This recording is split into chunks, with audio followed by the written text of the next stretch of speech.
மண்டல பொறுப்பாளர்கள்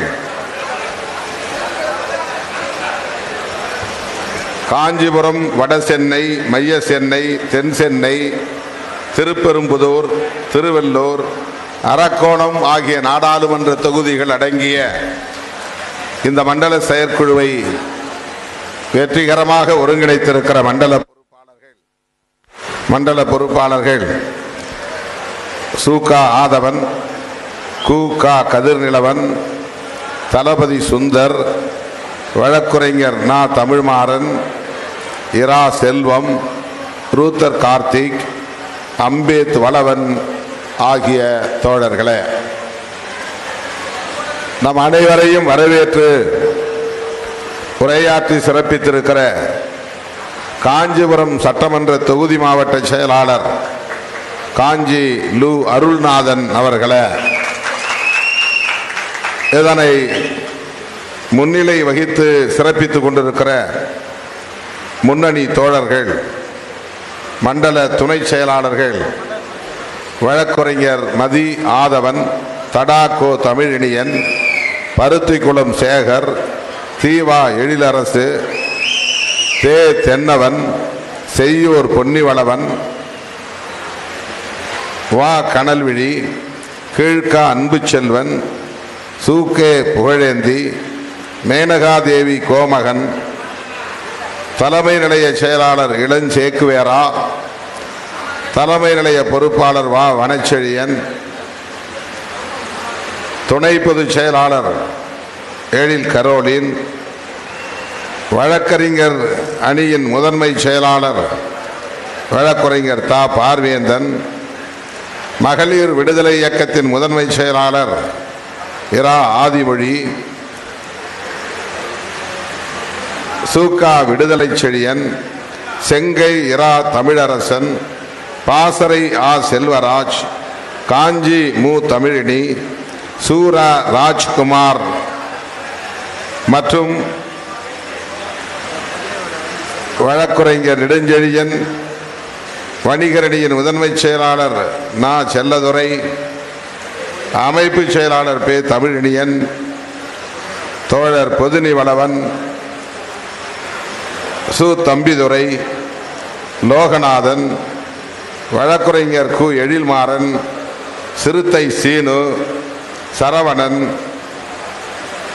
அப்பி ராஜா, சந்திரபாபு, மா. ஸ்டாலின் ஆகிய தோழர்களே, கட்சியின் பொருளாளர் மேனாள் சட்டமன்ற உறுப்பினர் தம்பி எஸ். பாலாஜி அவர்களே, மற்றும் மாவட்ட செயலாளர்கள் சாமுவேல் எபினேசர், திருநீர்மலை தமிழரசன், ஆலந்தூர் கிருபாநிதி, தேவ ஞான முதல்வன்,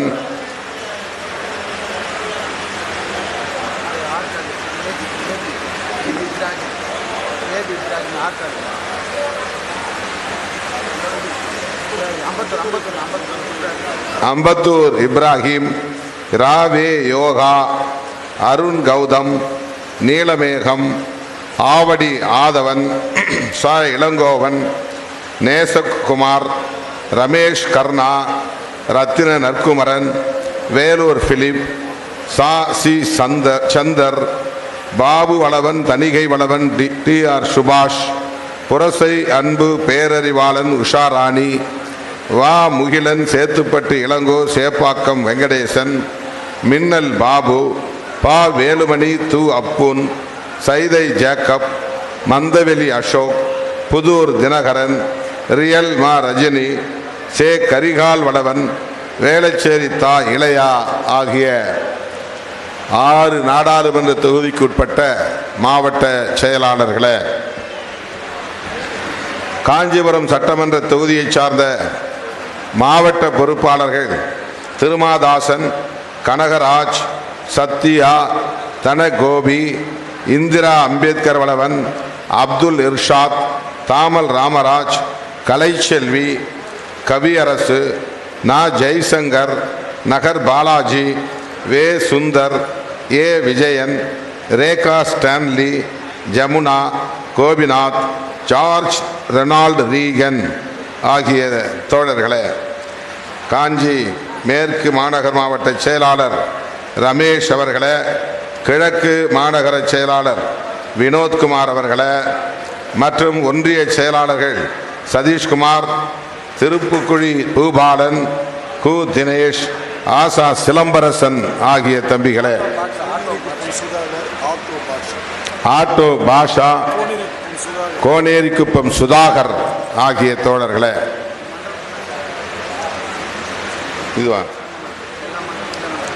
மண்டல துணை செயலாளர்கள் திருப்பெரும்புதூர் மண்டலத்தை சார்ந்த தேவ அருள் பிரகாசம், தே ரூபஸ், கராத்தே சேகர், செல் சேகர். திருவள்ளூர் மண்டல துணை செயலாளர்கள் செஞ்சி செல்வம், ஏகாம்பரம், ஆவடி ராமதாஸ், வே ராஜா. அரக்கோணம் மண்டல துணை செயலாளர்கள் ஆற்காடு பிரபு, இளையநிலா, வெற்றி வளவன், சோ தமிழ். தென் சென்னை மண்டல துணை செயலாளர்கள் பள்ளிக்கரணை வீரமணி, கதிர் ராவணன், அருண் பிரேம், மடுவை மகேஷ். மைய சென்னை மண்டல துணை செயலாளர்கள் தலித் செல்வம், அரச மனோகரன், சாமி கண்ணு, சி கே அர்ஜுன். வடசென்னை மண்டல துணை செயலாளர்கள் நீல மேலவளவன், பெரம்பூர் ராஜி, எஸ் எம் முனீர், ரவி ஆகிய தோழர்களை, பத்ரி கென்னடி அவர்களை, வழக்கறிஞர் அணியை சார்ந்த சந்துரு, ராஜீவ்காந்தி, மகேஷ், வெற்றி, அஜித், அபி ஆகிய தோழர்களை,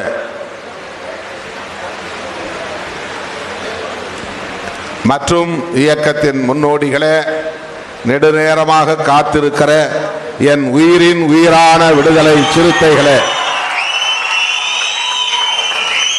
உங்கள் அனைவருக்கும் என்னுடைய பணிவார்ந்த வணக்கத்தை தெரிவித்துக் கொள்கிறேன்.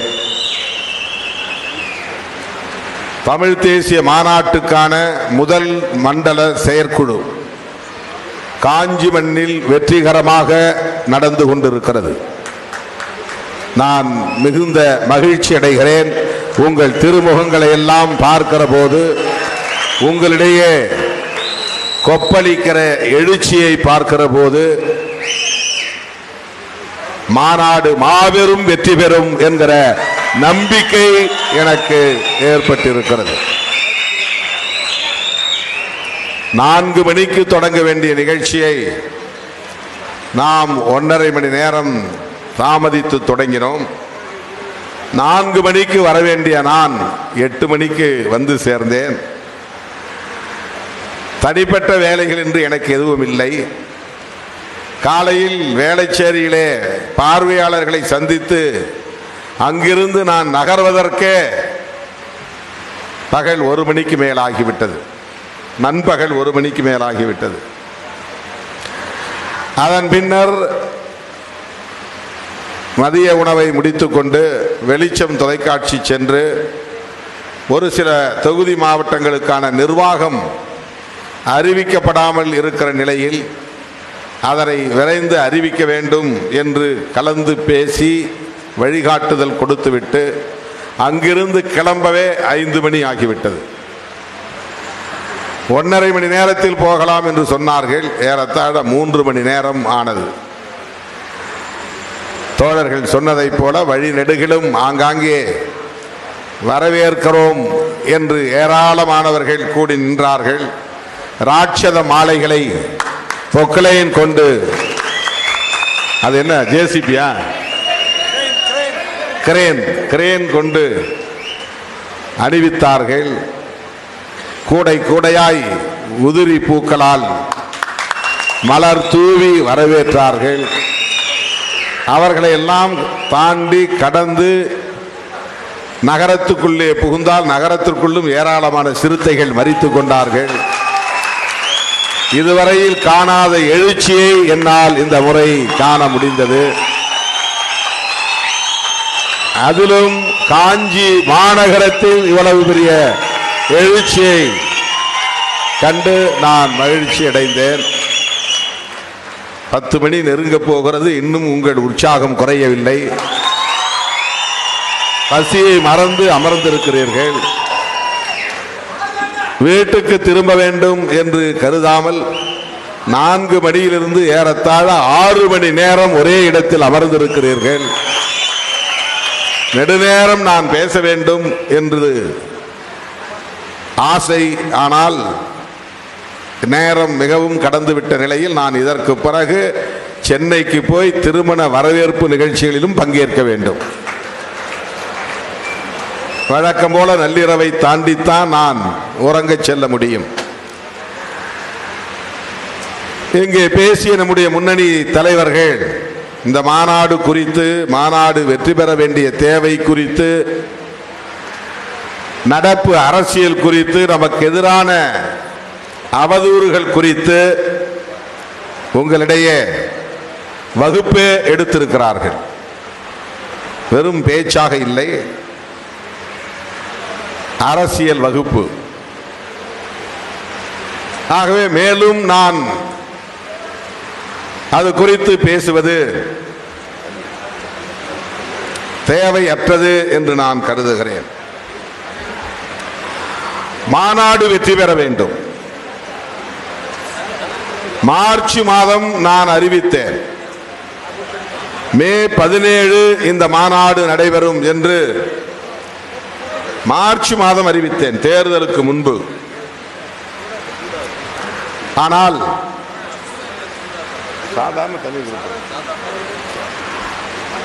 அந்த குறிப்பிட்ட நாளில் மாநாட்டை நடத்த இயலவில்லை.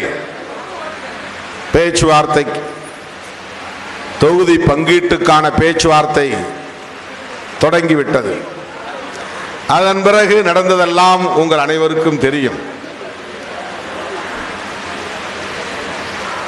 கட்சியின் மறுசீரமைப்பு பணியிலும் கவனம் செலுத்த இயலவில்லை. இந்த மாநாட்டுக்கான பணிகளையும் செய்ய இயலாத நிலை.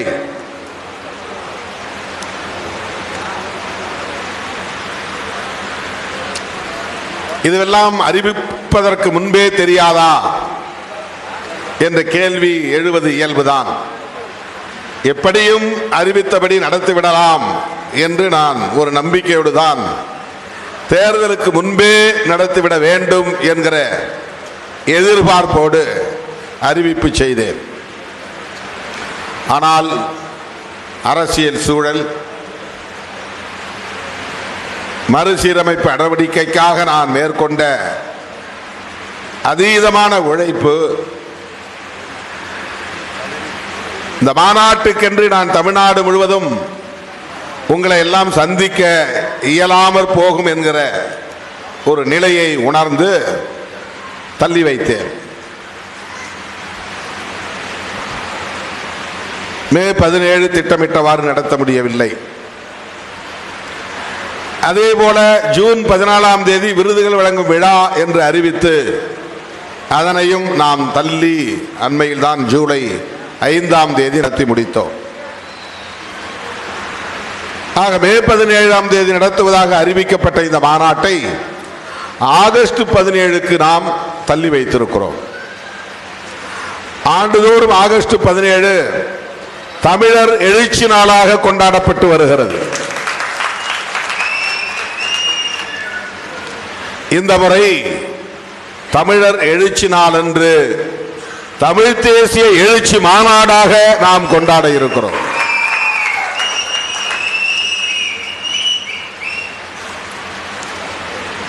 கடந்த காலங்களில் நாம் நடத்திய மாநாடுகளை எல்லாம் விட இந்த மாநாடு இந்திய அரசியலின் கவனத்தை ஈர்க்கும் வகையில் அமைய வேண்டும்.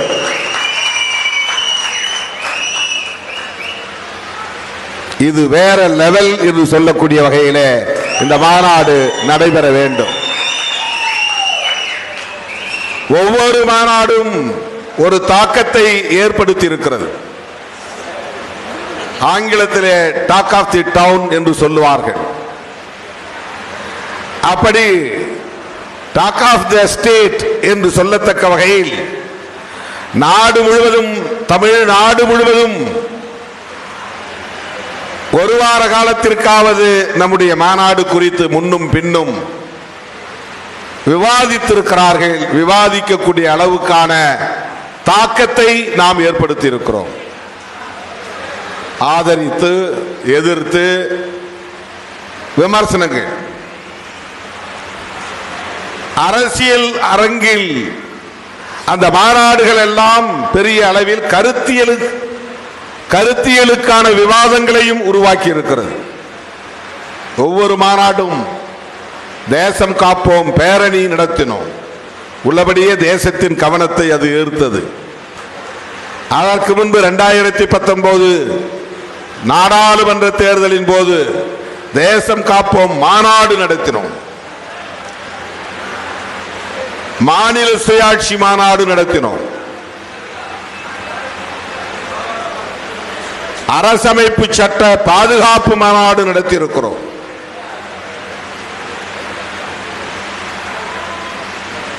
நீலச்சட்டை அணிந்து கோட்டு சூட்டு அணிந்து திருச்சியே திணறக்கூடிய வகையில், தமிழ்நாடே விவாதிக்கக்கூடிய வகையில் மாநாடு நடத்தினோம். ஒவ்வொரு மாநாடும் ஒரு வரலாறு. மது மற்றும் போதைப் பொருள் ஒழிப்பு மகளிர் மாநாடு உளுந்தூர்பேட்டையில் நடந்தது. அறிவித்த நாளில் இருந்து பெரும் விவாதத்தை எழுப்பியது. ஆளும் கட்சிக்காரர்களே மேடையில், மது ஒழிப்பு மாநாட்டு மேடையில் பங்கேற்கும் நிலை ஏற்பட்டு எதிரும் புதிருமான விவாதங்கள் நடைபெற்றன. இவையெல்லாம் கடந்த கால வரலாறு. ஒவ்வொன்றும் ஒரு கருத்தியலை உயர்த்தி பிடிக்கிற மாநாடாகத்தான் நடந்தேறி இருக்கிறது. மாநில மாநாடு என்று மொட்டையாக நாம் அறிவித்ததில்லை. விடுதலை சிறுத்தைகள் கட்சியின் மாநில மாநாடு என்று நாம் அறிவித்ததில்லை. 18வது மாநாடு, 20வது மாநாடு என்று மாநாட்டு எண்ணிக்கையை நாம் விளம்பரம் செய்ததில்லை. மாநாட்டின் பெயரிலேயே கருத்தியல் இருக்கும் என்கிற வகையில்தான் நம்முடைய மாநாடு. தேசம் காப்போம் என்பதில் ஒரு கருத்தியல் இருக்கிறது. மதச்சார்பின்மை காப்போம் என்கிற கருத்தியல் பேரணி அது. மது மற்றும் போதைப் பொருள் ஒழிப்போம் என்பது நம்முடைய கொள்கையை உரத்து பேசுகிற மாநாட்டு தலைப்பு அது. இன்றைக்கு தமிழ் தேசிய எழுச்சி என்பது இந்த மாநாட்டின் கருப்பொருள். இன்றைக்கு தமிழ் தேசியம் குறித்த விவாதம் தொடங்கிவிட்டது. ஒரு செய்தியாளரிடத்திலே கேட்டார், என்ன திடீரென்று தமிழ் தேசியம் என்றெல்லாம் பேசத் தொடங்கிவிட்டீர்கள் என்று கேட்டார். அவர் எந்த உலகத்தில் இருக்கிறார் என்று தெரியவில்லை. ஊடகவியலாளர்களுக்கே விடுதலை சிறுத்தைகள் முன்மொழிந்து தொடர்ந்து உரத்து பேசி வருகிற இந்த கருத்தியல் இன்னும் விரிவடைய வேண்டிய தேவை இருக்கிறது என்பதை நான் புரிகிறேன். இன்றைக்கு நேற்றைக்கல்ல, 1990-91 காலகட்டத்தில் முதலாக நான் இந்த கொடியை வடிவமைத்து கொடி சொல்லும் கொள்கை விளக்கம் என்று துண்டறிக்கை அச்சிட்டு மதுரை மண்ணில் மக்களிடையே நான் விநியோகித்த போதே ஒரு தலித் இயக்கம் தமிழ் தேசியத்தையும் தன் உயிர் மூச்சு கோட்பாடாக கொண்டிருக்கிறது என்பதை பிரகடனம் செய்தேன். இந்திய அரசியல் வரலாற்றிலேயே அம்பேத்கர் பெயரில் இயங்குகிற இயக்கங்கள் தமிழ் தேசியம் என்கிற ஒரு மொழிவழி தேசியத்தை முன்னிறுத்தியதாக சான்றுகள் இல்லை. அதை பற்றிய கருத்து இருக்கும், அது வேறு, ஒப்பீனியன் இருக்கும். ஆனால் ஒரு இயக்கத்தின் கொள்கையை வரையறுக்கிற போது மொழி குறித்த கருத்தியல் நிலைப்பாட்டை முதலாக அறிவித்த இயக்கம் விடுதலை சிறுத்தைகள் கட்சி. அந்த கொடியில மேல சரிபாதி நீலம், கீழே சரிபாதி சிவப்பு. இந்தியாவில் நீல வண்ணத்தோடு சிவப்பு வண்ணத்தை சரிபாதி அளவில் இணைத்த முதல் இயக்கம் விடுதலை சிறுத்தைகள் கட்சி. இதில் என்ன சிறப்பு இருக்கு என்று நீங்கள் கேட்கலாம். கருத்தியல் சார்ந்து சிந்தித்தால் அதில் உள்ள சிறப்பை புரிந்து கொள்ள முடியும். ஏனென்றால் எந்த அம்பேத்கர் இயக்கம் தொடங்கினாலும் முழு கொடியும் நீளமாகத்தான் இருக்கும். அதிலே தம்ம சக்கரம் இருக்கும், அல்லது தலைவர்களின் படம், அம்பேத்கர் படம் இருக்கும், அல்லது கட்சியின் பெயர் இருக்கும். இப்படித்தான் இருக்கும். ஆனால் நீளமாக இருக்கும். நீல கொடி, அவ்வளவுதான்.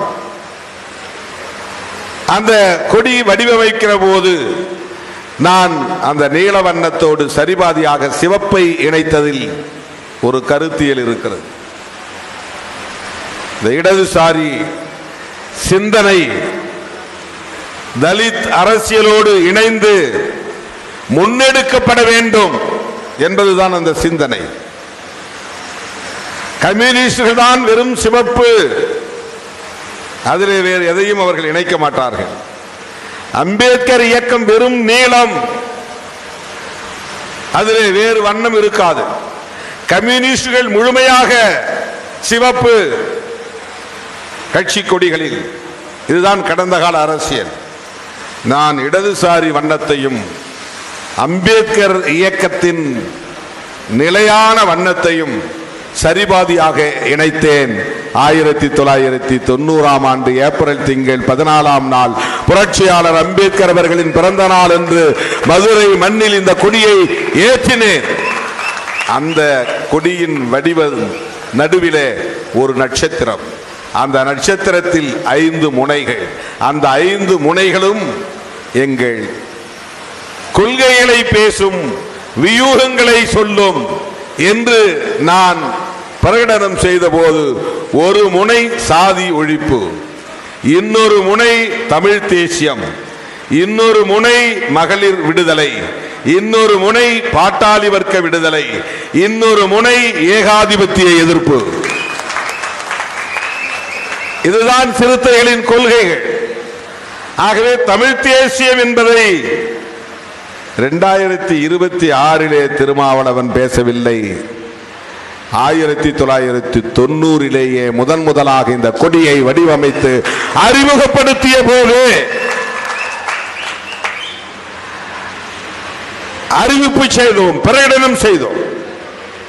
அதிலிருந்துதான் தொடர்ச்சியாக அதை செம்மைப்படுத்தி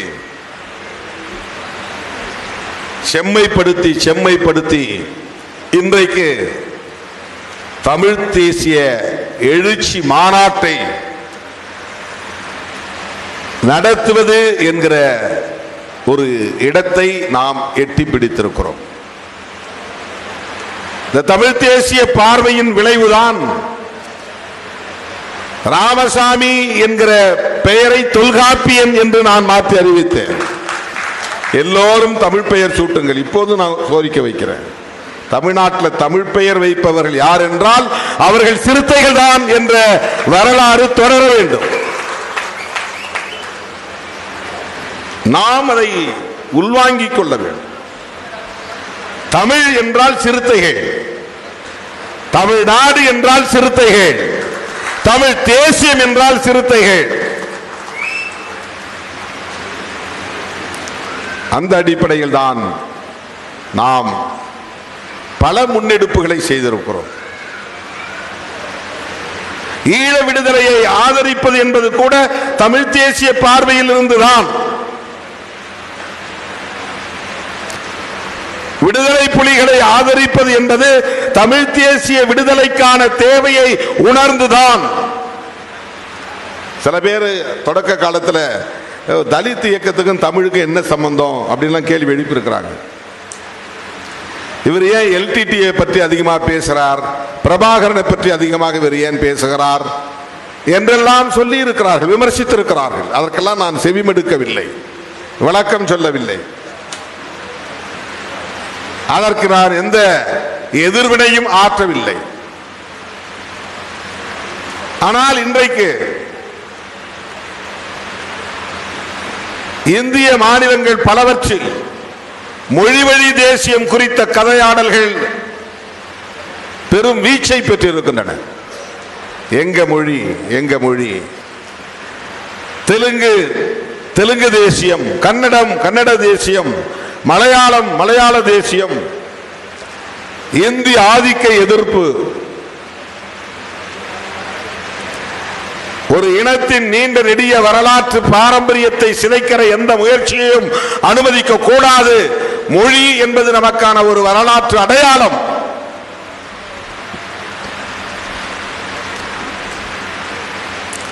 சாதி இந்துக்களாய் பரிணமித்தவர்கள் சமஸ்கிருதமயமானார்கள். விரைந்து மிக வேகமாக சமஸ்கிருதமயமானார்கள். கவி காமு ஷெரீப் என்ற ஒரு பெருங்கவிஞர் இருந்தார். அவர் ஒரு நிகழ்ச்சியிலே பேசும்போது தேவநேய பாவாணர் நூலக கட்டிடத்தில் 87 88 அந்த காலகட்டத்தில் 85 நான் எம்ஏ படிச்சுக்கிட்டு இருக்கும்போது 83 85 வரை நான் எம்ஏ படித்த காலம். அப்போது அவருடைய உரையை நான் கேட்டேன். அவர் சொன்னார், நல்ல தமிழ் சொற்கள் வேண்டுமானால் நீங்கள் சேரிக்கு போங்கள் என்று சொன்னார். சேரி மக்கள் வாழ்கிற குடியிருப்புக்கு செல்லுங்கள்.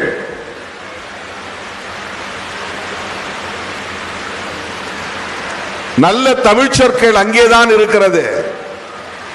சாதி இந்துக்கள் தங்களை மேம்பட்டவர்கள் என்று காட்டிக் கொள்வதற்காக சமஸ்கிருத பெயர்களை பிள்ளைகளுக்கு சூட்டுகிறார்கள், வடமொழி பெயர்களை சூட்டுகிறார்கள், பொருளை கூட வடமொழியில் தான் அழைக்கிறார்கள். நாம சோறுன்னு சொல்றோம், அவங்க சாதம் சொல்றாங்க. சாதம் தமிழ் இல்லை, சோறு தான் தமிழ். சோறு இன்றைக்கும் உயிர்ப்போடு இருக்கிற இடம் சேரிதான். ஒடுக்கப்பட்ட மக்கள் வசிக்கிற இடத்தில் தான் அந்த சொல்லாடல் புழக்கத்தில் இருக்கிறது.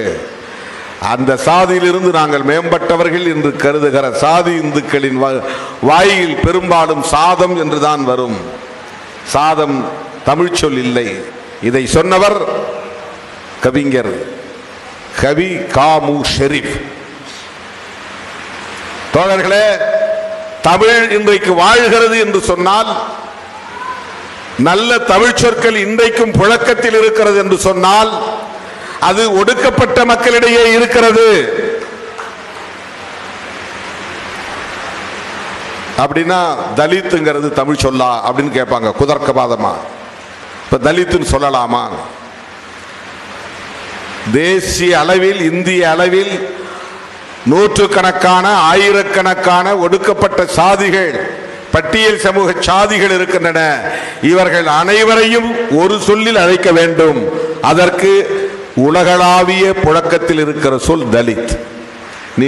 நீ எந்த நாட்டில் போய் தலித்துன்னு சொன்னா கூட அவனால எளிதா புரிந்து கொள்ள முடியும்.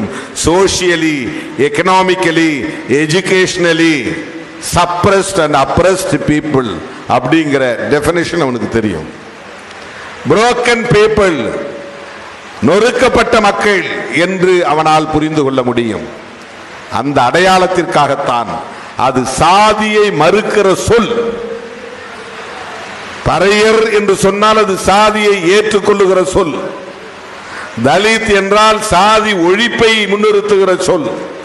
அது வடமொழி சொல்லாக இருந்தாலும் தமிழ் அல்லாத பிறமொழி சொல்லாக இருந்தாலும் அந்த இடத்திலே அந்த பயன்பாடு தேவைப்படுகிறது. இதற்கு என்ன பொருள் என்றால், தமிழை நான் நேசிக்கிறேன், அதனால் பிற மொழியை வெறுக்க வேண்டும் என்பதில்லை. இதுதான் தமிழ் பாதுகாப்பு இயக்கம் உருவாவதற்கு அடிப்படை. தமிழ் பாதுகாப்பு இயக்கத்தின் தலைவராக நான் பொறுப்பேற்கிற சூழல் அப்படித்தான் மலர்ந்தது. அன்னை தமிழை காப்போம், அனைத்து மொழிகளையும் மதிப்போம். இதுதான் திருமாவளவன் எழுதிய முழக்கம். அன்னை தமிழை காப்போம், பிற மொழிகளை வெறுப்போம் என்று நாம் பேசவில்லை. தமிழர்களை நேசிப்போம், தெலுங்கர்களை வெறுப்போம் என்பதல்ல தமிழ் தேசியம். தமிழர்களை நேசிப்போம், கன்னடர்களை வெறுப்போம் என்பதல்ல தமிழ் தேசியம். தமிழர்களை நேசிப்போம், இந்தி பேசக்கூடியவர்களை வெறுப்போம் என்பதல்ல தமிழ் தேசியம். தமிழ் தேசியம் ஒவ்வொரு தேசிய இனத்தையும் ஐக்கியப்படுத்துவதுதான். ஒவ்வொரு மொழியை பேசக்கூடிய தேசிய இனங்களை ஒருங்கிணைத்து தேசிய இனங்களின் ஒற்றுமையை வளர்ப்பது. நமக்கிடையில தெலுங்கு தமிழ்நாட்டுக்குள்ள தமிழ் தேசியத்தை விடுதலை சிறுத்தைகள் முன்னெடுக்கிறது என்றால் கன்னட தேசியத்தையும் அதே போல ஒடுக்கப்பட்ட மக்கள் தலைமை தாங்கி வழிநடத்த வேண்டும். ஏன்னா அவன்தான் அந்த பூர்வீக குடி, அவன்தான் அந்த மாநிலத்தின் மண்ணின் மைந்தர், அவன்தான் அந்த மொழிக்கு பிள்ளை. மற்றவங்கெல்லாம் சமஸ்கிருத மயமாகி விட்டார்கள். அவன் தாய்மொழியை விட அவனுக்கு இந்தி பெரிதாக தெரிகிறது, அவன் தாய்மொழியை விட சமஸ்கிருதம் அவனுக்கு பெரிதாக தெரிகிறது. அவன் பெற்ற பிள்ளைக்கு பொருள் புரிந்த தமிழ் பெயரை சூட்டுவதை விட, அவன் பெற்ற பிள்ளைக்கு பொருள் தெரிந்த தெலுங்கு பெயரை சூட்டுவதை விட, அவன் பெற்ற பிள்ளைக்கு பொருள் தெரிந்த கன்னட பெயரை சூட்டுவதை விட பொருள் தெரியாத சமஸ்கிருத பெயரை சூட்ட அவன் விரும்புகிறான். ஆனால் தன்னுடைய பிள்ளைகளுக்கு தன்னுடைய தாய்மொழியிலேயே பெயர் சூட்டுகிற கலாச்சாரம் இந்தியா முழுவதும் அந்தந்த மாநிலங்களிலும் வாழுகிற அந்தந்த மாநிலங்களை சார்ந்த ஒடுக்கப்பட்ட மக்களிடையே தான் இருக்கிறது. 90 விழுக்காட்டுக்கு மேல். முனியாண்டி அப்படின்னு சொல்ற பேர் உனக்கு கொச்சையாக தெரியலாம், ஆனால் அது அவன் வணங்குகிற குலதெய்வத்தின் தமிழ் பெயர். கருப்பையா என்கிற பெயர் உனக்கு என்னையா கருப்பையான்னு அந்த காலத்து பெயரை வைக்கிற, கருப்பு சாமின்னு வைக்கிற, ஆனால் அது அவர் வணங்குகிற குலதெய்வத்தின் தமிழ் பெயர். தமிழ் பெயர். ஆகவே அந்த மொழி வழி தேசியம் என்கிற அரசியலை இந்த இயக்கத்தின் அடிப்படை கோட்பாடுகளில் ஒன்றாக தொடக்க காலத்தில் இருந்தே முன்வைத்து வருகிற இயக்கம் தான் விடுதலை சிறுத்தைகள் கட்சி. இந்த தெளிவு உங்கள் ஒவ்வொருவருக்கும் தேவை. அண்மை காலமாக சிலர் தமிழ் தேசியம் பேசுகிறார்கள். அவர்களுக்கு சாதி ஒழிப்பு ஒரு முக்கியமான விஷயம் இல்லை. சாதி ஒழிப்பை முன்னிறுத்தாத எந்த அரசியலும்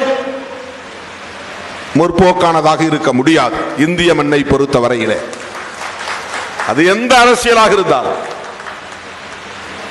சாதி என்பது மக்கள் ஒற்றுமையை சீர்குலைக்கிற ஒன்று என்பது மட்டுமல்ல, உயர்வு தாழ்வு என்கிற உளவியலை கட்டமைத்திருக்கிறது. ஏன் சாதியை எதிர்க்கிறோம் என்றால், அந்த சாதி ஒவ்வொரு மனிதனுக்குள்ளேயும் இவனை விட நான் உயர்ந்தவன், அவனை விட நான் தாழ்ந்தவன் என்கிற தாழ்வு மனப்பான்மையையும், இவனை விட உயர்ந்தவன் என்கிற உயர்வு எண்ணத்தையும் கலந்து அவனை சீர்குலைத்திருக்கிறது, சிதைத்திருக்கிறது. வெறும் உயர்வு மனப்பான்மை மட்டும் கிடையாது. நான் உன்னை விட பெரிய ஆள் அப்படின்னு சொல்றவன் இன்னொருத்தனை விட கீழ்மையான ஆள் அப்படிங்கிற அரசியல் இங்கே இருக்கிறது. பார்ப்பனர்கள் மட்டும்தான் உயர்ந்த சாதி, கடவுளோடு பேச முடியும் என்கிற சாதி. மன்னாதி மன்னனாயிருந்தாலும் மன்னர்களுக்கெல்லாம் மன்னராக இருந்தாலும் அவன் பார்ப்பனர்களுக்கு கீழானவன் தான். தேசத்தை கட்டி ஆளுகிற முழுமையான அதிகாரத்தை கொண்டவனாக இருந்தாலும், காலால் படை, குதிரைப்படை, யானைப்படை என்று அவன் எத்தனை படைகளுக்கு தலைவனாக இருந்தாலும் ஒரு பார்ப்பனன் முன்னிலையில் அவன் கீழ் சாதி என்கிற உளவியல் இங்கே கட்டமைக்கப்பட்டிருக்கிறது. அந்த மன்னாதி மன்னனால் ஒரு கடவுள் முன்னால் நின்று, ஒரு சிலையின் முன்னால் நின்று பூஜை செய்ய முடியாது என்கிற கட்டுப்பாடு இருக்கிறது. சாமியை கும்பிடுக்கலாம், வெளியே நின்று கும்பிடு, கருவறைக்குள்ள நுழையாது. நீ மன்னனா இருக்கலாம், எல்லா அதிகாரமும் உன் கைகளில் இருக்கலாம், ஆனால் கருவறைக்கு நுழைகிற உரிமை உனக்கு இல்லை. இதுதான் சனாதனம். சாமி கும்பிடுறது சனாதனம் கிடையாது, அது நம்பிக்கை. அது சாதாரண மக்களுக்கும் உண்டு, உழைக்கிற மக்களுக்கு உண்டு, எந்த தீய நோக்கமும் இல்லாத மக்களுக்கு உண்டு, அடுத்த உழைப்பை சுரண்ட கூடாது என்கிற நல்லெண்ணம் கொண்ட மக்களுக்கும் கடவுள் நம்பிக்கை உண்டு. அது பிலீஃப். அது பேர் மாறலாம். கிருஷ்ணாவா இருக்கலாம், சிவனா இருக்கலாம், ஜீசஸா இருக்கலாம், விக்கிரகமே இல்லாத உருவமே இல்லாத அல்லாவாக இருக்கலாம். அது ஒரு பிலீஃப் இருப்பதாக நம்புகிறார்.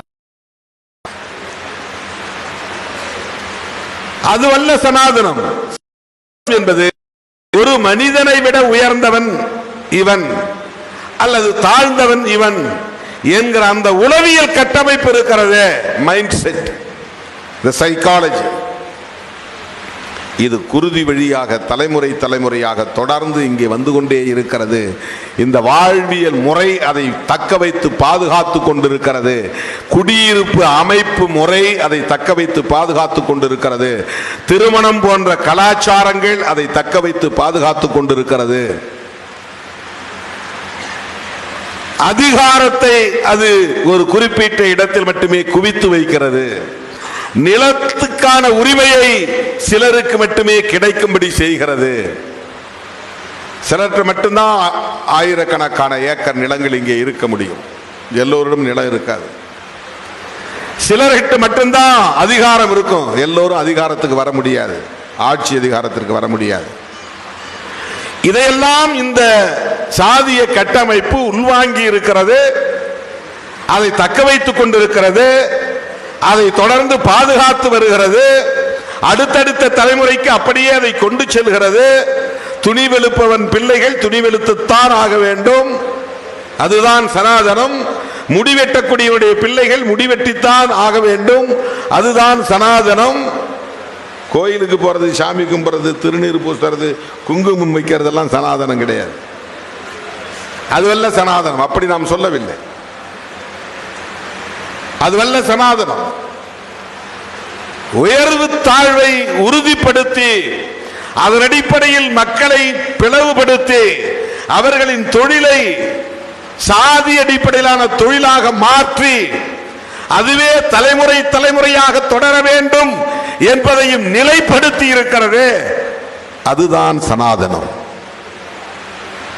அந்த சனாதனம் இங்கே மொழி அடிப்படையிலும் பாகுபாடுகளை வளர்த்திருக்கிறது. இந்த பாகுபாடுகள் தமிழ் சொல் இருக்கு பாருங்க, அதுவும் வேறுபாடுகள் என்கிற சொல்லும் ஒன்றல்ல. வேறுபாடு என்பது வேறு, பாகுபாடு என்பது வேறு.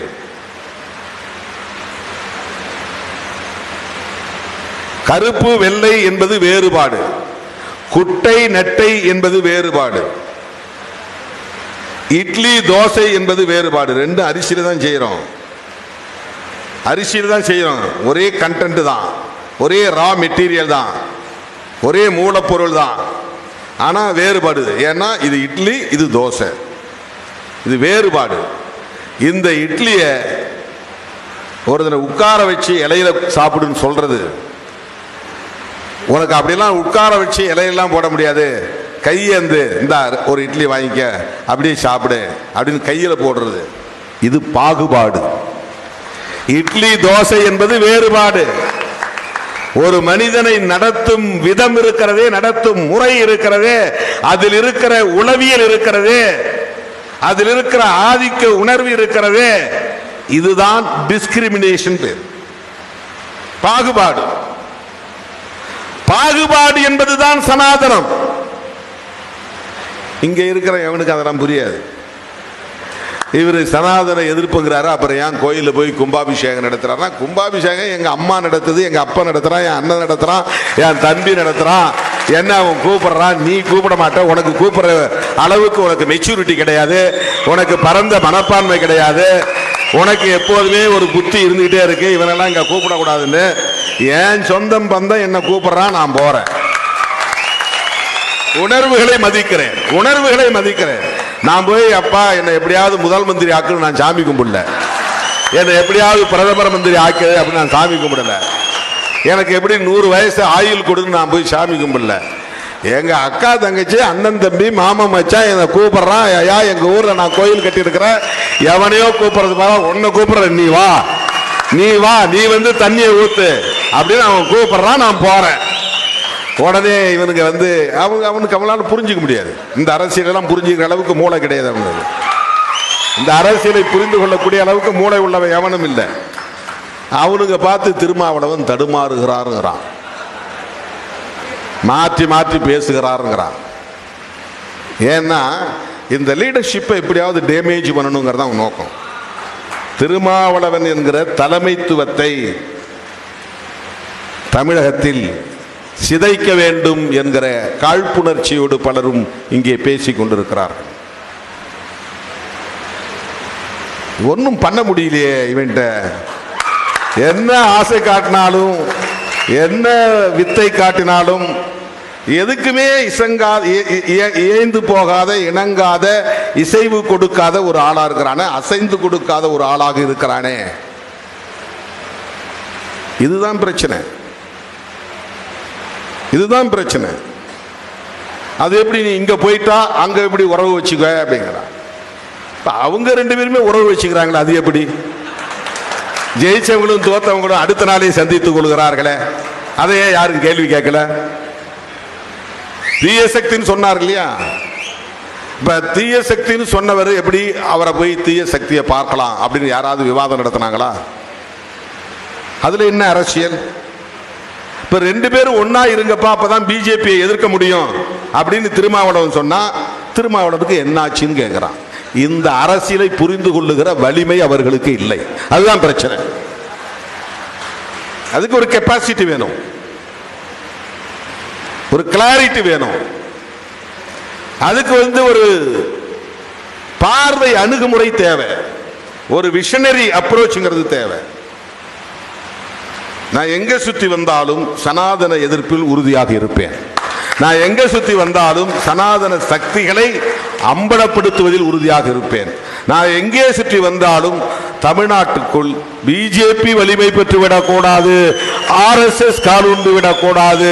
அதுதான் என்னுடைய கவலை. திமுக கூட்டணி தோற்று போனது என்பது ஒரு கவலை. அதை விட நம் கண் முன்னாலேயே அதிமுகவை இப்படி சிதறடிக்கிறார்களே என்ற கவலை. திமுக மறுபடியும் ஆட்சிக்கு வரும் சூழல் தமிழ்நாட்டில் இருக்கிறதா என்ற கவலை. இந்த கவலையில் உனக்கு ஏன் அப்படின்னு கேட்கலாம். கரெக்ட் தான் கேள்வி. இது சராசரி மனிதர்களுடைய பார்வை. இதுதான் ஒரு ட்ரெடிஷ்னல் அப்ரோச், அதாவது ஒரு மரபு வழி அணுகுமுறை. நீ ஒரு கட்சி நடத்துற, உனக்கு உன் கட்சியை வளர்க்கணும் தான் நீ ஆசைப்படணும். உனக்கு ஏன் அதிமுகவை பற்றி கவலை? இது logic is very correct, logic correct. AIADMK பத்தி நான் ஏன் கவலைப்படணும்? திமுக தோற்று போனா நான் ஏன் கவலைப்படணும்? சரி, பிஜேபி வந்தா கூட என்ன பிரச்சனை உனக்கு? நீ மந்திரி ஆயிட்டு போக வேண்டியதானே? அந்த கட்சியை ஆதரித்தா உனக்கு பாதுகாப்பு தானே? எதுக்காக நீ பிஜேபி எதுக்கு? நீ என்ன பெரிய நேஷனல் பார்ட்டியா? உன் கையில் என்ன 10-20 MP இருக்கிறாங்களா? நீ தேசிய அளவில் பெரிய விளம்பரமான புகழ்பெற்ற ஒரு ஆளா? நீ எல்லாம் வந்து பிஜேபி எதிர்த்து வீழ்த்திட முடியுமா? இதெல்லாம் லாஜிக்கான கொஸ்டின் தான், தர்க்கம் நிறைந்த கேள்விகள் தான், அதுவும் நியாயம் நிறைந்த கேள்விகள் தான். ஆனால் அதை தாண்டி சிந்திக்கிற ஒரு அரசியல் தான் சிறுத்தைகளின் அரசியல். அதை தாண்டி நான் கவலைப்படுகிறேன். திராவிட அரசியலுக்கு முற்றுப்புள்ளி வைக்க வேண்டும் என்று பெரியார் காலத்தில் இருந்து தொடர்ச்சியான முயற்சிகள் நடந்து கொண்டே இருக்கின்றன.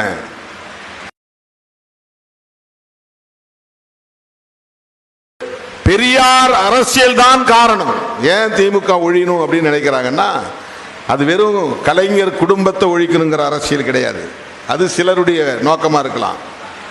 திராவிட முன்னேற்ற கழகம் பேசுகிற அரசியல் விளிம்பு நிலை மக்களுக்கான அரசியலாக இருக்கிறது. அல்லது பெரியார் அரசியல் சனாதன எதிர்ப்பு அரசியலாக இருக்கிறது. அதுதான் பிரச்சனை. பெரியார் பேசுகிற அரசியல் அம்பேத்கர் பேசும் அரசியலாக இருக்கிறது. பெரியார் பேசும் அரசியல் அவருக்கு 40-45 வருடங்களுக்கு முன்பே பண்டிதர் அயோத்திதாசர் பேசிய அரசியலாக இருக்கிறது. சனாதன எதிர்ப்பு என்பது திருமாவளவன் கண்டுபிடித்ததல்ல. சனாதன எதிர்ப்பு என்பது பெரியாருக்கு முன்னாலேயே, புரட்சியாளர் அம்பேத்கருக்கு முன்னாலேயே இந்த மண்ணில் ஒரு இயக்கமாக வடிவம் பெற்றது என்றால் அது பண்டிதர் அயோத்திதாசரின் காலத்தில்.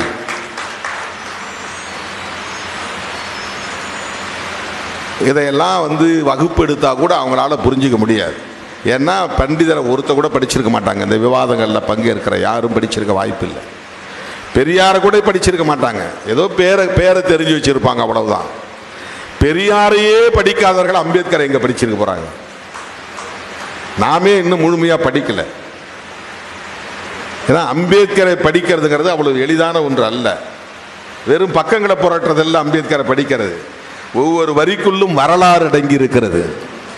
அவர் எழுதியிருக்கிற ஒவ்வொரு பக்கத்திற்குள்ளும் ஒடுக்குமுறைகளின் வரலாறு இருக்கிறது. சனாதனம் எப்படி இங்கே வலிமை பெற்றது என்பதற்கான வரலாறு இருக்கிறது.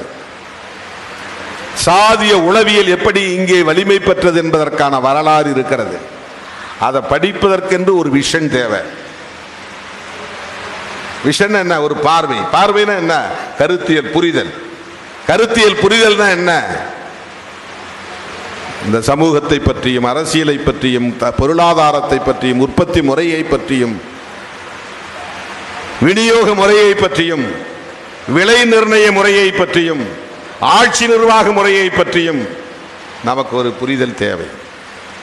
இதுக்கு தான் நாம இயக்கம் நடத்துறோம். வர்ற உள்ளாட்சி தேர்தலில் எத்தனை இடம் வாங்கலாம், எம்பி தேர்தலில் எத்தனை இடம் வாங்கலாம், அதெல்லாம் இடையில நம் பயணத்தில் வந்துட்டு போறது. அதுல அந்த எண்ணிக்கை பற்றி நமக்கு பிரச்சனை கிடையாது. தோழர்களே, அப்படிப்பட்ட கருத்தியல் புரிதலோடு இந்த களத்தில் நிற்கிற நம்மை பலவீனப்படுத்த வேண்டும், இந்த தலைமையை சிதைத்து விட வேண்டும் என்கிற காழ்ப்புணர்வோடு பலரும் இங்கே கதைத்துக் கொண்டிருக்கிறார்கள், அவதூறுகளை பரப்பிக் கொண்டிருக்கிறார்கள். அதை நாம் பொருட்படுத்த தேவையில்லை. ஒரு அம்பேத்கர் இயக்கம் தமிழ் தேசியம் பேசுகிறது என்றால் ஏன் பேசுகிறது? இந்த தமிழ் தேசியம் என்பது என்ன? வெறும் மொழி உணர்வா? என் தமிழ் அப்படிங்கிற நினைப்பு வெறும் மொழி உணர்வு. இவன் என் தமிழன் அப்படிங்கிற நினைக்கிறது இன உணர்வு. இந்த மொழி உணர்வும் இன உணர்வும் தமிழ் தேசியமாகாது. தமிழ் தேசியத்தை விடுதலை சிறுத்தைகள் கட்சி எப்படி புரிந்து கொள்ளுகிறது? இதுதான் முக்கியம். மாநாட்டுக்கு வரக்கூடிய நீங்கள் ஏதோ அண்ணன் கூப்பிட்டுட்டாரு ஓடி வந்தோம் அப்படிங்கிறது இல்லை. உங்களுக்குள்ள இந்த விவாதம் நடக்கணும், இந்த உரையாடல்கள் நடக்கணும், தேடி படிக்க வேண்டும். தேசியவாதம்னா முதல்ல என்னன்னு புரிந்து கொள்ள வேண்டும். உலகம் முழுவதும் தேசியவாதம் பேசப்படுகிறது. ஆங்கிலத்தில் நேஷனலிசம் அப்படின்னு சொல்றாங்க. எந்த விண்ணப்பத்தை நீ ஃபில்அப் பண்ணாலும் நேஷனாலிட்டி அப்படின்னு ஒரு காலம் இருக்கும். நேஷனாலிட்டி அப்படிங்கிற இடத்துல இந்தியன் எழுதணும். இப்ப நேஷனாலிட்டி இந்தியன்னா நீ இந்திய தேசியவாதத்தை ஏற்றுக்கொண்டவன் என்று பொருள். அது சரியா என்றால் அதைத்தான் விவாதிக்கணும். இப்ப விடுதலை சிறுத்தைகள் புரட்சியாளர் அம்பேத்கர் அவர்களால் வகுத்தளிக்க பெற்ற அரசமைப்பு சட்டத்தை ஏற்றுக்கொண்டிருக்கிறது, மதிக்கிறது, உயர்த்தி பிடிக்கிறது. அந்த அரசமைப்பு சட்டம் இந்தியாவை ஒரு தேசம் என்று சொல்லுகிறது. ஆகவே அரசமைப்பு சட்டத்தின்படி இந்தியாவை ஒரு தேசம் என்று நாம் ஏற்றுக்கொள்கிறோம். அப்படி என்றால் நான் இந்தியன் என்பதையும் ஏற்றுக்கொள்ளுகிறேன். இந்தியா ஒரு தேசமாக இருக்கிறதா நாடு விடுதலை பெற்ற போது என்றால் இல்லை. அதனால் தான் அம்பேத்கர் பிரியம்பில் எழுதுறாரு, இந்திய குடிமக்களாகிய நாங்கள் அனைவரும் பின்வரும் உறுதிமொழியை ஏற்று ஒரு புதிய இந்தியா முகப்புரை. ஏற்கனவே இருந்த இந்தியாவை நாங்கள் தகர்க்க போகிறோம். அது பல காரணங்களால் பல்வேறு வடிவங்களில் ஒற்றுமை இல்லாமல் சிதறி கிடக்கிறது. மத அடிப்படையில் சிதறி கிடக்கிறது, மொழி அடிப்படையில் சிதறி கிடக்கிறது. இந்தியன் என்கிற உணர்வு இவர்களுக்கு ஒட்டுமொத்தமாக இல்லை. சிலர் தமிழன் என்று உணர்கிறான், சிலர் இந்து என்று உணர்கிறான், சிலர் கிறிஸ்தவன் என்று உணர்கிறான், சிலருக்கு ஏழை என்ற உணர்வு தான் இருக்கிறது, வேற எந்த உணர்வும் அவனுக்கு இல்லை. சிலர் பணக்காரன் என்கிற உணர்வில் இருக்கிறான், சிலர் நான் ஆதிக்க சாதி, நான் பார்ப்பனர் என்ற புரிதலில் தான் இருக்கிறான். இவர்களுக்கு இடையிலே ஒரு தேசம் என்கிற உணர்வு, தேசியவாதம் என்கிற அரசியல் இல்லை. இதற்கெல்லாம் என்ன காரணம் என்று யோசித்த புரட்சியாளர் அம்பேத்கர் அவர்கள் இந்த அரசமைப்பு சட்டத்தின் உயிர் மூச்சு கோட்பாடுகளாக நீதி, சுதந்திரம், சமத்துவம், சகோதரத்துவம் என்கிற 4 கோட்பாடுகளை அரசமைப்பு சட்டத்தின் கோட்பாடுகளாக முன்வைக்கிறார். அதற்கு அடிப்படை கோட்பாடுகளாக புளூரலிசம் என்கிற, புளூராலிட்டி என்கிற அந்த பன்மைத்துவத்தை அரசமைப்பு சட்டத்தில் உறுதிப்படுத்துகிறார்.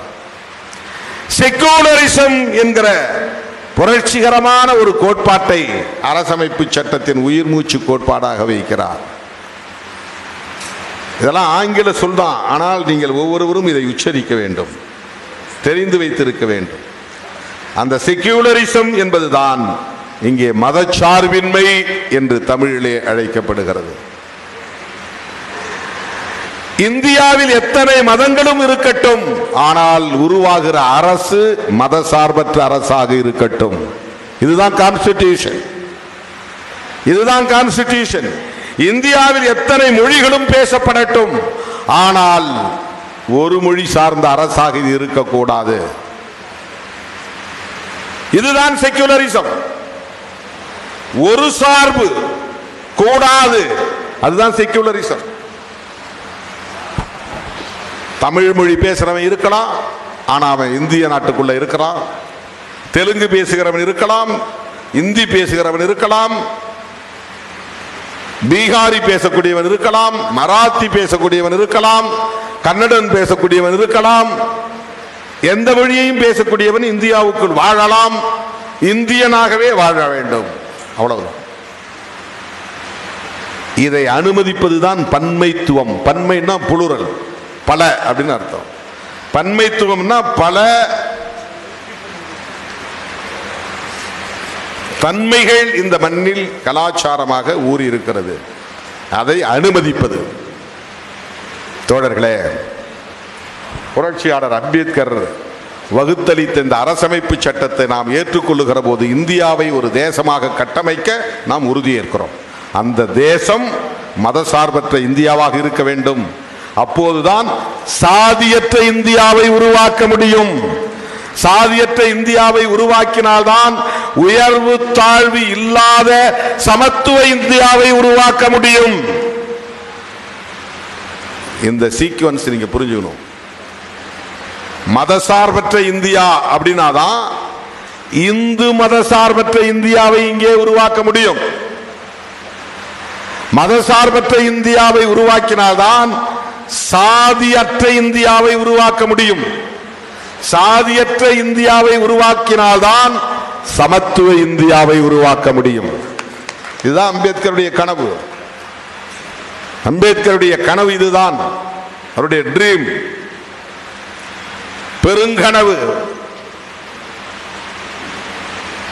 ஆகவே கான்ஸ்டிடியூஷனை ஏற்றுகிறோம், இந்தியா என்கிற தேசத்தை ஏற்றுக்கொள்கிறோம். அந்த அரசமைப்பு சட்டத்திற்குள்ளே எங்கள் மொழி உரிமையும் இன உரிமையும் பாதுகாக்கப்பட வேண்டும். நாங்கள் இந்திய அரசமைப்பு சட்டத்தை ஏற்றுக்கொண்டதனால் எங்கள் மொழியை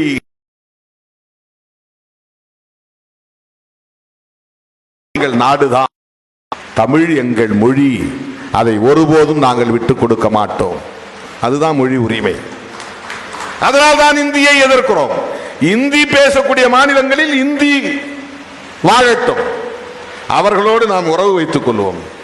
இந்தி தேசியம், தமிழ் தேசியம், இது எப்படி நடக்கும் சில பேர். இதெல்லாம் ஒரு அரசியலா என்பான். அது எப்படி நடக்கும்? நீ இந்தி திணிப்பை எதிர்ப்ப, அப்புறம் இந்திக்காரனோட உறவாடுவியா? உறவு என்பது மக்களோடு கூடிய உறவு, ஆளும் சக்திகளோடு அல்ல, ஆதிக்க சுகளோடு அல்ல. நாம் பேசக்கூடிய இந்த உறவு அடித்தட்டு உழைக்கும் மக்கள், இந்தி பேசக்கூடிய மக்கள், உழைக்கிற மக்கள், பட்டினி கிடக்கிற மக்கள், சுரண்டப்படுகிற மக்கள், ஒடுக்கப்படுகிற மக்கள் இந்தி பேசக்கூடியவர்களிலும் இருக்கிறார்கள். பீகார் மொழியை பேசக்கூடியவர்களிலும் இருக்கிறார்கள், தெலுங்கு மொழி பேசக்கூடியவர்களிலும் இருக்கிறார்கள். அந்த உழைக்கும் மக்களுக்கும் தமிழ் பேசக்கூடிய உழைக்கும் மக்களுக்கும் இடையிலான ஐக்கியம்தான் உண்மையான தேசிய இனங்களின் ஐக்கியம். அதுதான் தேசிய இனங்களின் ஐக்கியம். இதைத்தான் நாம் முன்மொழிகிறோம். ஆகவே விடுதலை சிறுத்தைகள் பேசுகிற தமிழ் தேசியம் என்பது வெறும் மொழி உணர்வோடு இன உணர்வோடு தொடர்புடையது மட்டுமல்ல. அது இனவாதமாக மாறி வேறு மொழி பேசக்கூடியவர்கள் மீது வெறுப்பை கக்க வேண்டி வரும். அவனை பார்த்தாலே அவன் தெலுங்க, அவனை உள்ள விடாத, இவன் கன்னடன், இவனை உள்ள விடாத, இவன் பீகாரி, இவனை உள்ள விடாத, இந்த வெறுப்பு அரசியல் வளரும்.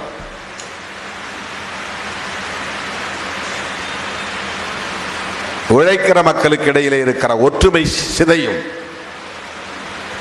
எந்த மொழி பேசினாலும் உழைக்கிற மக்களின் ஒற்றுமையை பாட்டாளி வர்க்க ஒற்றுமையாக வளர்த்திருக்க வேண்டும். இங்க பாட்டாளி வர்க்க அரசியல் வந்து விடுகிறது. உழைக்கும் மக்களின் ஒற்றுமை தான் பாட்டாளி வர்க்க ஒற்றுமை. அந்த அடிப்படையில் தான் இதை நாம் அணுக வேண்டும். எனவே மொழி உரிமை, இன உரிமை என்பது மாநில உரிமையோடு தொடர்புடையது. சென்ட்ரல் கவர்மெண்ட், யூனியன் கவர்மெண்ட் இந்த மாநிலத்தை நசுக்குவதை நாங்கள் அனுமதிக்க மாட்டோம். ஃபண்டு கொடுக்காம நிறுத்துறது, எங்க மொழி அடையாளத்தை சிதைக்க பார்க்கிறது, உங்களுடைய கலாச்சாரத்தை திணிக்க முயற்சிப்பது.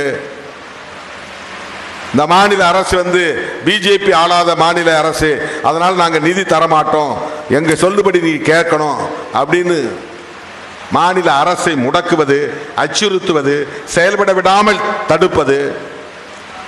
மாநில உரிமை, மாநில உரிமையை இன்னும் ஒருபடி மேலே போனால் மாநில சுயாட்சி.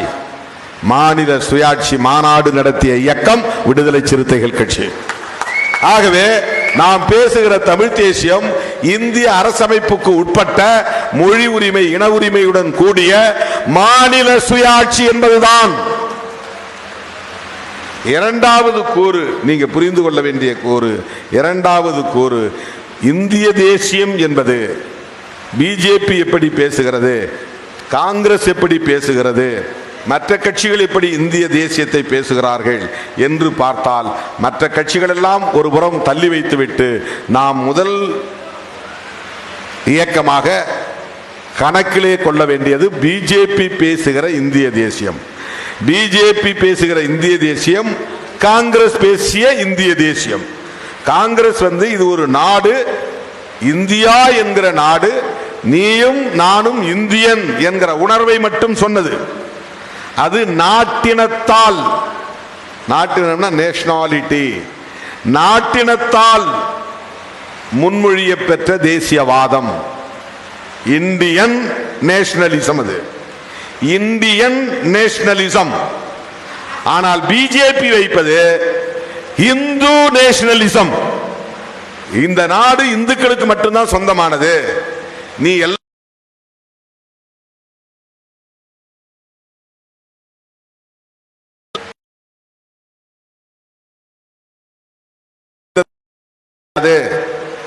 உனக்கு மற்ற தரமா, இந்த தேசம் எங்களுக்கானது, பாகிஸ்தான் முஸ்லிம்கானது என்றால் இந்தியா இந்துக்களுக்கானது. இந்து தேசம், இந்து தேசியம், அதுதான் சமஸ்கிருத தேசியம். இப்ப இந்த இந்திய தேசியம், பிஜேபி பேசுகிற இந்திய தேசியம் மதசார்புடைய தேசியம். இந்து தேசியம் என்றாலே மதசார்பு தேசியம் ஆகிவிடுகிறது. மதசார்பு தேசியம் என்றாலே அரசமைப்பு சட்டத்திற்கு எதிரானது. அரசமைப்பு சட்டம் மத சார்பின்மையை பேசுகிறது. இவர்கள் பேசுவது ஹிந்து நேஷனலிசம்.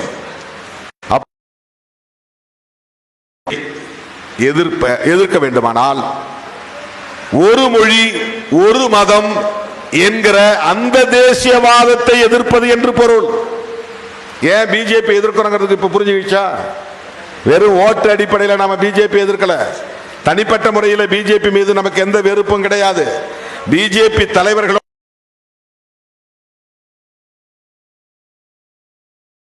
பல பேருக்கு சந்தேகம் வந்துருச்சு. அதனால எல்லாரும் அது எப்படி அவருக்கு நட்பு உறவு அப்படின்னு பேச ஆரம்பிச்சாங்க. இப்ப நான் சொல்றேன், காலையில எனக்கு 8:30 மணிக்கு டெல்லியில இருந்து ஒரு அழைப்பு வந்தது. +11 போட்டு நம்பர், லேண்ட்லைன் நம்பர். என்ன நம்பர்னு தெரியாம நான் எடுக்கல. அப்புறம் அடிச்ச உடனே, சார் உங்கள்ட்ட ஹோம் மினிஸ்டர் பேசணுங்கிறாரு அப்படின்னாங்க. யாருங்க? என்ன? அமித்ஷா பேசணுங்கிறாரு அப்படின்னாங்க. நான் உடனே சரி லைன் கொடுங்க, இணைப்பு கொடுங்க. இணைப்பு கொடுத்த உடனே, திருமாஜி how are you, how old are you, my best wishes, happy birthday என்று சொன்னார். யாரு? அமித்ஷா. எனக்கு இன்னைக்கு பிறந்த நாள் வாழ்த்து சொன்னார். அவருக்கு நான் நன்றி சொன்னேன். உங்களுக்கு ரொம்ப நன்றி, உங்களுடைய வாழ்த்து கிடைத்ததற்கு நன்றி. இது அவுட் ஆஃப் த பாலிடிக்ஸ் இருக்கிற ஒரு நட்பு. அவர் இதுக்கு முன்னாடி சொன்னாரா எனக்கு தெரியல, ட்ரை பண்ணியிருக்கலாம். நமக்கு இன்னைக்கு கூட நான் எப்பவுமே சைலண்டில் தான் போட்டிருப்பேன். திடீர்னு தயாளன் ஃபோன் பண்ணி, உங்களுக்கு டெல்லியிலேருந்து ஹோம் மினிஸ்டர்லேருந்து ஃபோன் வருது, போய் அட்டன் பண்ணுன்னு சொன்ன பிறகு தான் எடுத்து பார்க்குறேன். 4 கால் 5 கால் மிஸ்டு கால் இருந்துச்சு. அப்புறம் நான் அடித்தேன். 2 கால் அவங்க எடுக்கல, 3வது கால் எடுத்தாங்க.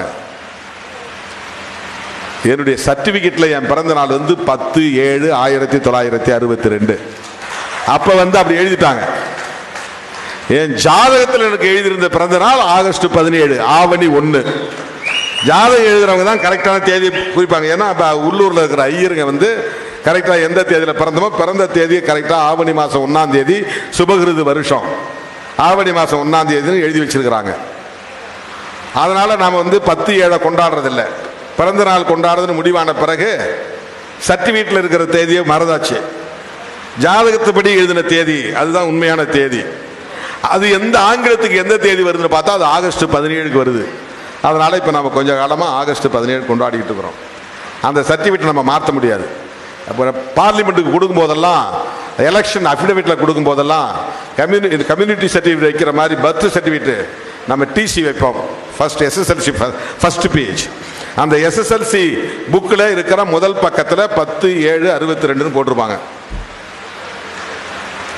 அமித்ஷா ஃபோன் பண்ணி இன்னைக்கு வாழ்த்து சொன்னார். நான் அதை சோசியல் மீடியாவில் போடலை. ஒரு அரை மணி நேரம் கழிச்சு மறுபடியும் ஒரு கால் அதே டெல்லியிலேருந்து வருது, லேண்ட்லைன்லேருந்து. நான் எடுத்தேன். சார் உங்கள்கிட்ட ரயில்வே மினிஸ்டர் பேச விரும்புகிறார் அப்படின்னாரு. அஸ்வின் சொல்லிட்டு வேற ஏதோ பிரச்சனையாக இருக்கும்னு நான் நினைச்சேன். அவர் எடுப்பிலே தமிழில் பேசுகிறார். சார் வணக்கம், வாழ்த்துக்கள்னாரு. எனக்கு குழம்பி போச்சு. சார் நீங்கள் அப்படின்னு நான் இங்கிலீஷில் கேட்டேன்.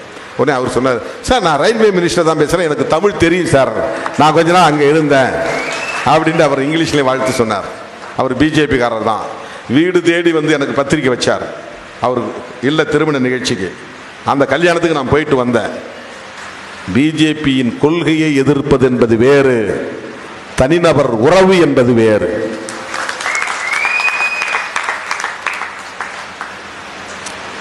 மே மாதம் 21ஆம் தேதி 9ஆம் தேதி பேட்டியில் சொன்னேன், நீங்கள் ஆதரவு கொடுத்துட்டீங்க, திமுக கூட்டணி தொடருதான். திமுகவோட நல்ல நட்பில் தான் இருக்கிறோம், உறவு தொடர்கிறதுன்னு சொன்னேன். உடனே அது எப்படி இங்கேயும் போவீங்க அங்கேயும் போவீங்களா, அங்கே ஒரு காடு இங்கே ஒரு காடு. இது தமிழ்நாடு ட்ரெடிஷ்னல் பாலிடிக்ஸ். பேசக்கூடாது, இங்கே போனால் அங்கே பேசக்கூடாது. ஜெயலலிதா அம்மா இருந்தப்போ அதிமுக தலைவர்கள் யாராவது அவளை பார்த்து தான் ஓட்ட முடிச்சிருவாங்க. வேண்டாம் வேண்டாம் வேண்டாம், போட்டோ எடுத்து எவனாவது அனுப்பிச்சிருவான், அப்படி மிரட்டி வச்சிருந்திருக்காங்க அதிமுக திமுக தொண்டர்கள்ட்ட. இந்த அரசியல், இந்த தாக்கம் இன்னும் இருக்கு. அதை முதல்ல உடைச்சவன் திருமாவளவன். நான் திமுக கூட்டணியில் இருக்கும் போதே அப்போல்லா மருத்துவமனைக்கு நான் போனேன். எல்லா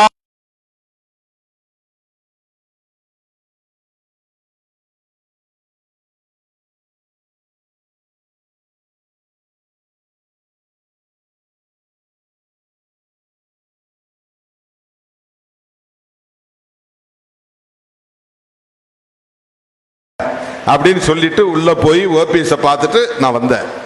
அதுக்கு பிறகுதான் ஒவ்வொரு தலைவராக போனாங்க. அந்த மரபு வழி அரசியல் கலாச்சாரத்தை உடைத்தவன் திருமாவளவன். இப்ப ஏன் அவங்க ஒன்னா சேர, கூட்டணிக்காக சேர சொல்றோம், எலெக்ஷனுக்காக சேர சொல்றோம். அதை நீங்க எப்படி சண்டை பண்ணுவோம், சண்டை போட்டுங்க, பிரச்சனை பண்ணுவோம் பண்ணீங்க. ஆனா பிஜேபியை எதிர்க்கணும் போது டிவிக்கு என்ன சொல்றாங்க, எங்கள் கொள்கை எதிரின்றாங்க. ஓகே, டிஎம்கே என்ன சொல்றாங்க, இவ்வளவு நாளா நாங்க எதிர்த்துட்டு இருக்கோம், தொடர்ந்து எதிர்ப்புன்றாங்க. இந்தியா பிளாக் என்ன சொல்லுது, அவங்களை எதிர்ப்பது தான் அரசியலுங்குது. அப்ப ஏன் இவங்க ஒரே அணிக்கு வரக்கூடாது? இதுதான் திருமாவளவர் எழுப்புகிற கேள்வி. இதுல என்ன தப்பு இருக்குது?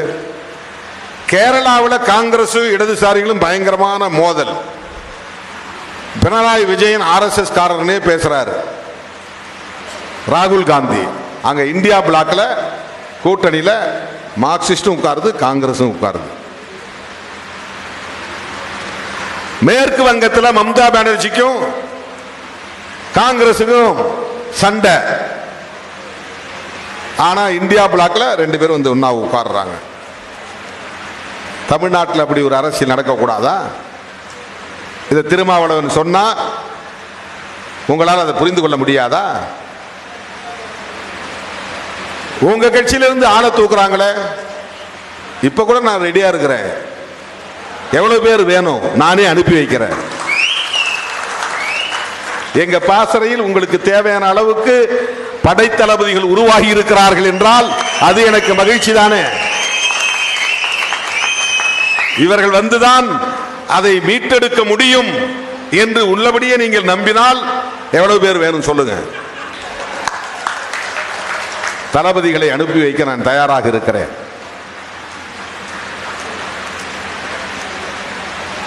தோழர்களே, நம்முடைய அரசியல் சக்தி என்ன என்பதை காட்டுவதற்கான நாள் ஆகஸ்ட் 17. அவங்க கூப்பிட்டாங்க, இவங்க கூப்பிடல, அவர் என்ன அழைக்கல, இவர் என்ன அழைக்கலன்னு யாரும் சொல்லக்கூடாது. என் பேர் போடலாம் சொல்லக்கூடாது. ஆகஸ்ட் 17 ஒவ்வொருத்தருக்கும் பொறுப்பு இருக்கிறது. வேலை செய்வதற்கான கடமை இருக்கிறது. ஆளை திரட்டுவதற்கான கடமை இருக்கிறது. தனி ஆளா நீ வரக்கூடாது. வேற ஒருத்தர் எடுக்கிற வண்டியில நீ வரக்கூடாது. சேர்ந்து வண்டியை எடுத்து வாங்க. ஒவ்வொருத்தர் பொறுப்புலையும் குறைஞ்சது 4 வண்டி 5 வண்டி நான் வைப்பேன். பஸ் பிடிக்க முடியலன்னா வேன், வேன் பிடிக்க முடியலன்னா கார், கார் பிடிக்க முடியலன்னா ஆட்டோ, ஆட்டோ பிடிக்க முடியலன்னா 2 வீலர், சைக்கிள். உளுந்தூர்பேட்டைங்கிறது எவ்வளவு தூரம்? பசங்களுக்கு தோணுது சைக்கிள்லே வந்துடலாம் உளுந்தூர்பேட்டைக்கு. பேசவே மாட்டோம்னு நாங்களும் ஆசைப்படுறோம். யாராவது ஃபர்ஸ்ட் ஒட்டுமொத்த தமிழ்நாட்டின் கவனமும் ஈர்க்கப்படுகிற நாளாக ஆகஸ்ட் 17 அமைய வேண்டும். நாம் பேசும் தமிழ் தேசியத்தின் 2 முக்கியமான கூறுகள், ஒன்று மாநில சுயாட்சி, இன்னொன்று உயர்வு தாழ்வு என்கிற இந்த பாகுபாடுகளை கலைந்தெறியக்கூடிய சாதி ஒழிப்பு அரசியல், சாதி ஒழிப்புடன் கூடிய தமிழ் தேசியம். இதை நாம் விரிவான விவாதத்திற்கு உட்படுத்துகிற ஒரு களத்தை அமைக்கிற மாநாடுதான் தமிழ் தேசிய எழுச்சி மாநாடு என்பதை சொல்லி நான் விடுத்த வேண்டுகோளை ஏற்று இங்கேயே வந்து லட்சக்கணக்கிலே கொடையளித்திருக்கிற என் உயிரின் உயிரான விடுதலை சிறுத்தைகளுக்கு நன்றி கூறி இந்த முதல் நாள் நிகழ்விலேயே 17,33,000 ரூபாய் நீங்கள் 7 மண்டலத்தின் 6 மண்டலத்தின் சார்பாக 7 மண்டலத்தின் சார்பாக நிதி வழங்கியதற்காக மகிழ்ச்சி அடைகிறேன். 1 லட்சம் காசோலை, மொத்தம் 18,33,000. 19 மாவட்ட செயலாளர்கள் 42 பேர்ல 19 பேர் கொடுத்ததுதான் 18 லட்சம். ஆகவே கட்சி தலைமை விடுத்த வேண்டுகோளை ஏற்று குறைந்தபட்சம் ஒரு தொகுதி மாவட்டத்தின் சார்பில் 1 லட்சம் ரூபாய், தனிநபர்களாக நீங்கள் எவ்வளவு முடியுமோ அவ்வளவு, மாவட்ட நிர்வாகத்தின் சார்பில் 1 லட்சம் தான் இறுதி இலக்கு என்று கருதாமல் 2 லட்சம் 3 லட்சம் 4 லட்சம் என்று கூட தந்திருக்கிற தம்பிகள் இருக்கிறார்கள். அதை போல வாய்ப்புள்ள தோழர்கள் நிதி வழங்க வேண்டும் என்று கேட்டு அனைவருக்கும் நன்றி கூறி விடைபெறுகிறேன். நன்றி.